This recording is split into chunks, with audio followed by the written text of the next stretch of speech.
Biarkan aku mencoba. Chen Ping memegang pedang pembunuh naga dan perlahan menaiki tangga.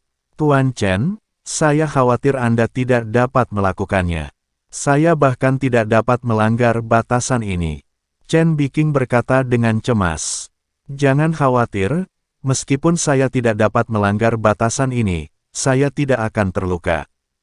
Chen Ping tersenyum tipis dan menaiki tangga. Karena Chen Ping bukanlah seorang penekan, meskipun dia menaiki tangga, dia tidak dapat memicu pelarangan. Kalian naik duluan. Jangan bergerak setelah kalian naik. Tunggu aku melanggar batasan kali ini. Chen Ping meminta Ji Yun dan yang lainnya naik ke lantai 4 dulu. Dia ingin mendobrak batasan di lantai 3 dan 4. Dalam hal ini, Chen Biking bisa naik ke lantai 4. Mengenai cara meninggalkan menara, Chen Ping sedang memikirkan caranya. Ji Yun dan yang lainnya mengangguk, lalu naik ke lantai 4, sementara Chen Ping berkata kepada Chen Biking, Nona King, Anda memicu pembatasan, saya akan melanggarnya. Oke, Chen Biking mengangguk, lalu perlahan menaiki tangga. Tepat setelah Chen Biking melangkah ke tangga, terdengar suara mendengung, dan cahaya putih muncul, diikuti oleh rune misterius kecil yang tak terhitung jumlahnya di kehampaan sekitarnya. Rune misterius ini memancarkan kekuatan aneh, dan langsung menjatuhkan Chen Biking. Melihat ini, Chen Ping tiba-tiba melambaikan telapak tangannya.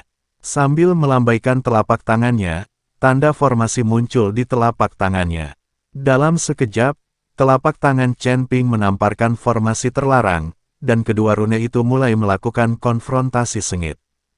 Chen Biking menatap kosong, dia tidak percaya bahwa Chen Ping, seorang biksu di alam kesengsaraan, benar-benar dapat menolak formasi terlarang di menara. Tapi ketika Chen Ping memecahkan formasi terlarang, Ji Yun dan yang lainnya yang telah mencapai lantai 4 tercengang oleh pemandangan di depan mereka. Saya melihat harta karun ditempatkan di lantai 4. Semua harta karun ini memancarkan cahaya ilahi. Sekilas, terlihat jelas bahwa itu bukanlah benda biasa. Begitu banyak harta karun, Lin Keting berkata dengan mata penuh cahaya. Tuan Chen berkata kita tidak akan diizinkan bergerak dengan santai. Ji Yun mengingatkan Lin Keting bahwa dia takut Lin Keting akan berlari untuk mengambil harta itu secara pribadi. Jangan khawatir, saya tidak akan mendapatkannya. Meskipun harta ini bagus, risikonya tidak sebanding dengan saya, kata Lin Keting. Lin Keting tidak bodoh. Dia tahu ada banyak bahaya di menara ini.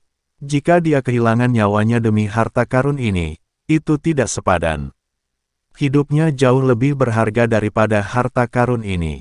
Itu bagus. Ji Yun mengangguk. Tapi begitu Ji Yun selesai berbicara, sesosok tubuh tiba-tiba bergegas menuju harta karun itu. Ternyata itu adalah binatang guntur. Orang ini tidak bisa menahannya lebih lama lagi setelah melihat harta karun ini. Dia mengikuti Chen Ping dan yang lainnya masuk karena dia ingin menemukan harta karun itu. Sekarang kesempatan ada di depannya, dan Chen Ping belum datang, dia pasti bisa mendapatkan harta karun itu dan melarikan diri. Ji Yun dan yang lainnya ingin menghentikannya, tapi sudah terlambat. Saya melihat binatang guntur mengambil harta karun, tetapi saat ia menyentuh harta karun itu, binatang guntur itu sepertinya merasakan sesuatu, wajahnya langsung menjadi sangat jelek, dan seluruh tubuhnya terbungkus dalam suatu kekuatan. Selamatkan aku, selamatkan aku. Binatang petir itu berteriak minta tolong kepada Ji Yun dan yang lainnya karena ketakutan, tapi tidak ada yang bergerak. Lagi pula, mereka tidak berteman dengan binatang guntur, dan orang ini ingin memanfaatkan kesempatan untuk merebut harta karun itu. Tentu saja Ji Yun dan yang lainnya tidak akan datang untuk menyelamatkan. Saya melihat seberkas cahaya menghantam binatang petir itu, dan tubuh binatang petir itu hancur sedikit demi sedikit. Hanya butuh beberapa saat bagi binatang petir itu untuk menghilang secara langsung, roh dan wujudnya hancur total. Ji Yun dan yang lainnya kaget saat melihat adegan ini. Jika seseorang baru saja pergi untuk mengambil harta karun itu, mungkin inilah hasilnya. Ini sungguh mengerikan. Kekuatan semacam itu, yang belum pernah mereka lihat sebelumnya, dapat langsung melenyapkan biksu Mahayana seperti binatang guntur. Ji Yun dan yang lainnya tidak berani bergerak, mereka hanya bisa menunggu Chen Ping dengan hampa. Pada saat ini, Chen Ping berusaha mati-matian untuk mematahkan formasi yang membatasi, dan keringat sudah terlihat di dahinya. Tuan Chen, jika tidak berhasil, jangan coba lagi. Bagaimanapun, saya sudah berada di sini selama bertahun-tahun dan saya sudah terbiasa.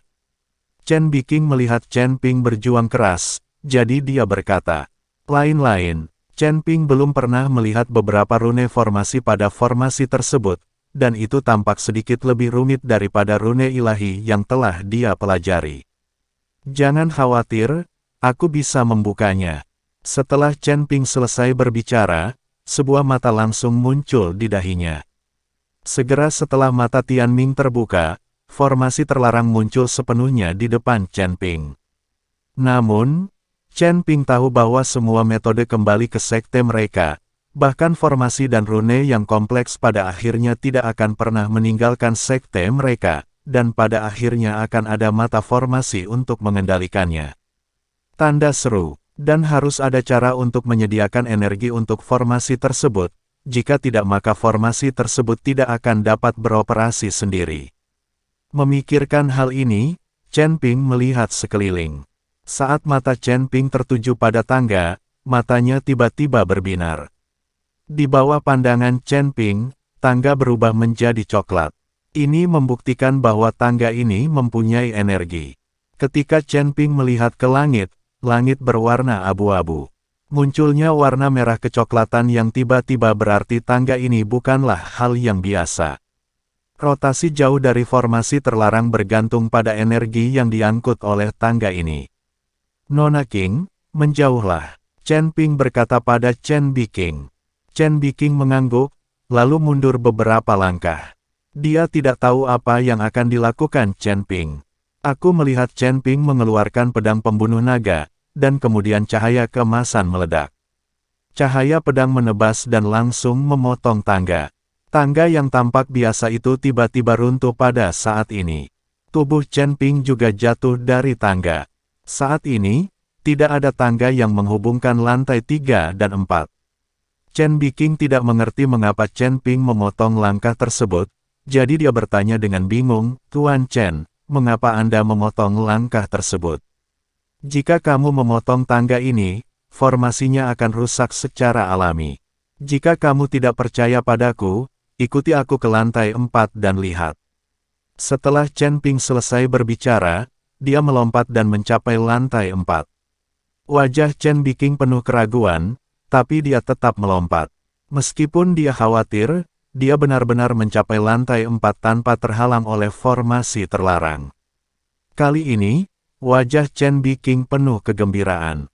Dia tidak tahu sudah berapa tahun dia tidak meninggalkan lantai 3. Melihat Chen Ping dan Chen Biking muncul, Ji Yun dan yang lainnya bergegas menyambut mereka. Di mana binatang guntur itu? Chen Ping tidak melihat binatang petir itu, jadi dia bertanya dengan rasa ingin tahu.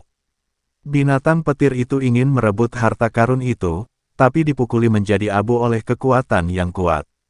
Ji Yun berkata jujur. Apa? Chen Ping kaget. Kalian pasti tahu kalau binatang petir itu ada di alam Mahayana. Kekuatan mengerikan macam apa yang bisa membuat seorang biksu alam Mahayana menghilang menjadi abu dalam satu pukulan. Pada saat ini, mata Chen Ping juga tertarik dengan harta karun di lantai 4. Semua harta karun ini memancarkan cahaya. Pada pandangan pertama, itu tidak biasa. Nona King, apa yang terjadi? Chen Ping bertanya. Chen Biking juga menggelengkan kepalanya, saya tidak tahu. Saya juga belum pernah ke sini, izinkan saya menanyakannya kepada Anda. Setelah mengatakan itu, Chen Biking mengambil 2 langkah ke depan, dan kemudian berteriak ke arah aula 4 lantai yang kosong, Hei tua, hei tua. Setelah berteriak 2 kali, seorang pria kuat dengan tubuh gelap seperti menara besi muncul. Pria kuat itu juga mengenakan baju besi hitam seperti sisik. Setelah melihat Chen Biking, pria kuat itu sedikit mengernyit dan berkata, kamu, apakah kamu Xiao Xing dari lantai 3? Ya, ini aku. Chen Biking mengangguk. Meski kedua pihak belum pernah bertemu, namun suara kedua belah pihak tetap terdengar. Kamu, bagaimana kamu bisa sampai di sini? Bagaimana ini mungkin? Wajah Lao Hei sangat terkejut dan dia bertanya dengan tidak percaya. Formasi pembatasan telah rusak, jadi saya datang. Chen Biking berkata jujur. Setelah mendengar bahwa formasi terlarang telah dipatahkan, Lao Hei langsung menjadi sangat bersemangat, dan auranya tiba-tiba melonjak. Ledakan. Aku melihat Old Hei meletus dengan aura penghancur surga yang membuat seluruh menara tampak bergetar, lalu aku melihat cahaya hitam menuju langsung ke lantai 5. Tanda seru. Naik. Mendengar perkataan Lao Hei, semua orang terdiam sesaat. Orang ini mengira jika formasinya rusak, dia bisa pergi ke menara. Tapi saat berikutnya, formasi berdarah menyapu, menekan cahaya hitam dalam sekejap. Lao Hei berteriak dengan marah dan bergegas menuju lantai 5 lagi. Kemudian dia ditekan dengan cara yang sama dan jatuh dengan keras ke tanah. Setelah beberapa serangan berturut-turut seperti ini, Lao Hei ditekan dan tidak bisa mencapai lantai 5 sama sekali. Tuan Chen, apa yang orang ini lakukan? Ji Yun bertanya dengan sangat bingung. Chen Ping menggelengkan kepalanya, saya tidak tahu, apakah kamu gila? Chen Biking juga memandang Old Hei dengan bingung, tidak tahu apa yang akan dia lakukan. Xiao Qing, beraninya kamu berbohong padaku. Di mana formasinya rusak? Lao Hei memelototi Chen Biking, merasa dia telah ditipu. Chen Biking berkata tanpa berkata-kata, Hei tua, saya mengatakan bahwa level formasi saya rusak, tetapi saya tidak mengatakan bahwa level Anda juga rusak. Jika Anda terburu-buru masuk tanpa bertanya dengan jelas, apakah Anda memberi makan anjing di kepala Anda? Kamu, Lao Hei terdiam sesaat. Chen Ping dan yang lainnya memandang lelaki tua berkulit hitam itu dan tidak bisa tertawa atau menangis. Mereka benar-benar tidak tahu bagaimana orang ini telah berlatih selama ribuan tahun. IQ ini sepertinya tidak sebanding dengan kekuatannya sama sekali. Buka levelku, aku akan ke menara. Lao Hei berkata pada Chen Biking. Aku tidak bisa memecahkannya, jawab Chen Biking. Sial, kamu masih mempermainkanku, kan? Saya tidak melanggar formasi pembatasan, Tuan Chen lah yang membantu memecahkannya. Chen Biking dengan cepat menunjuk ke arah Chen Ping dan berkata sebelum pria kulit hitam tua itu selesai berbicara. Dia tahu lelaki tua berkulit hitam ini tidak punya otak, jadi dia ingin menjelaskannya. Saat ini, Lao Hei mengetahui keberadaan Chen Ping dan yang lainnya, dan mengabaikan Chen Ping dan yang lainnya pada awalnya. Setelah melihat ke arah Chen Ping dan yang lainnya, Lao Hei mencibir dan berkata, Xiao Qing, apakah kamu berbohong padaku? Aku hanyalah seorang anak kecil yang telah melewati alam kesengsaraan. Bagaimana aku bisa menerobos formasi terlarang di menara ini? Aku bisa meremukkannya sampai mati hanya dengan satu jari. Aku tidak bisa mematahkannya. Bagaimana dia bisa mematahkannya? Lao Hei jelas tidak mempercayainya. Dia mengira Chen Biking berbohong padanya. Percaya atau tidak, sudah kubilang padamu. Jika kamu bertanya pada Tuan Chen sekarang, dia mungkin bisa membantumu memecahkan formasi terbatas. Chen Biking berkata dengan acuh tak acuh. Melihat nada bicara Chen Biking, Lao Hei memandang Chen Ping, lalu mengangkat tangannya dan berkata, Nak, bantu aku menghancurkan formasi ini. Aku tidak perlu membunuhmu. Jika kamu tidak dapat menghancurkannya, aku akan menghancurkan jiwamu. Petik 2. Dari hahaha, Lao Hei, kamu benar-benar orang yang berotak babi. Dengan sikapmu yang memohon, bahkan ayahmu tidak akan membantumu. Mulut, bajingan kecil, saat aku sampai di lantai 5, aku akan mengupas kulitmu, memukul urat dagingmu, dan kemudian mencabik-cabik tubuh baumu. Chen Ping tertegun sejenak, sedikit sulit dipercaya. Apakah ini sikapnya yang meminta bantuan? Setelah mendengar ini, Chen Biking juga ingin mengutuk. Apa yang dipikirkan orang ini, memohon bantuan seperti ini? Saat ini, suara anak kecil terdengar dari lantai 5. Ada ejekan dalam suaranya, dan omelan itu membuat wajah Lao Hei memerah. Kali ini, wajah Lao Hei menjadi hitam dan merah.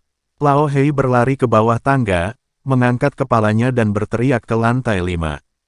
Hahaha, kamu tidak bisa bangun, kamu tidak bisa bangun, aku akan membuatmu sangat marah, dasar idiot. Suara anak itu memancing Lao Hei.